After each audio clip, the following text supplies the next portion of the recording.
Congress party senior నేత Ravinder Reddy Hanamkonda నకలగుట్టలోని water tank సమీపంలో అంగరంగ వైభవంగా బోనాల పండుగ వేడుకలను పలహారం బండి పేరుతో నిర్వహించారు.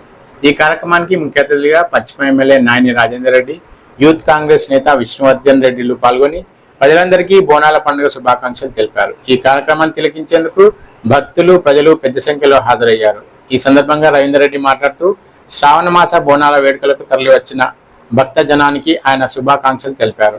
ఆ తల్లి దీవెనలు మీపై ఎల్లవేళలా ఉండాలని ఆయన ఆకాంక్షించారు. కార్యక్రమంలో బ్లాక్ కాంగ్రెస్ అధ్యక్షుడు నాయని లక్ష్మారెడ్డి, భద్రకాళి దేవస్థాన కమిటీ మెంబర్ గాండ్ల స్రవంతి, నాయకులు కొండ నాగరాజు, కోన శ్రీకర్, సవితారెడ్డి, షీలారెడ్డి, సులోచన, శ్రీవాణి, సంపత్, రంజిత్, అనిల్, మధు, శ్రీనివాస్ రెడ్డి, మధుసూదన్ రెడ్డి, సిద్ధు, వెంకట్, విష్ణు, శ్రీకాంత్, అఫ్జల్, రాజు, జాఫర్, హరి, నరేష్ తదితరులు పాల్గొన్నారు.